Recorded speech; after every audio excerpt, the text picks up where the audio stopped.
İlimiz Gercük ilçesinin birkaç köyünde sizin de söylediğiniz gibi son bir ay içerisinde çiftçilerin ihbarı üzerine bazı hayvan ölümlerinin olduğu söylendi. Bizim sahada yaptığımız çalışmalarda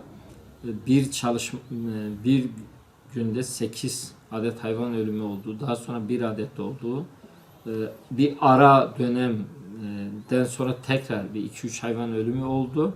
Biz ilk hayvan ölümlerinde gerekli numunelerimizi aldık. Elazığ Veteriner Araştırma Enstitüsü Müdürlüğü'ne gönderdik. Orada laboratuvar sonuçlarını bekliyoruz.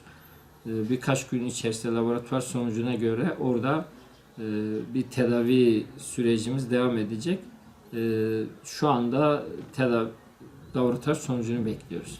Biliyoruz. Yani ilk etapta arkadaşların sahada bazı gözlemleri var ama biz kesin bir tedavi için laboratuvar sonuçlarını bekliyoruz. Daha doğru bir tedavi, daha sağlıklı bir teşhis iyi olur. Şu ana kadar bir 10 hayvan telef oldu. Köylülerin işte 150 hayvan, 80 hayvan gibi söylemleri oldu, bize ihbarları oldu ama biz sahada bu kadar ölüm görmedik. En azından köylüler bize bu hayvanların ölülerini gösteremediler. Dolayısıyla bizim gidip ölülerini gördüğümüz hayvan sayısı 10.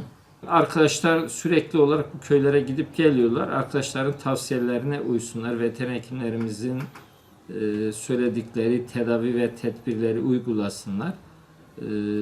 Bu şekilde olursa inşallah ölümlerin önüne geçilmiş olacak. Hasankeyf ilçesinde geçen günlerde doğada bulunan 2 ata kimliği belirsiz kişilerce bir silahlı saldırı diyelim olmuştu. Bizim ilçe Tarım Müdürlüğümüz ve Hasankeyf Belediyesi'nin ortak çalışması sonucunda bu atlardan bir tanesi Van 100. Yıl Üniversitesi ile irtibata geçilerek tedavi amaçlı oraya gönderildi. Orada tedavisini yapacak cerrah hocamızla görüştük.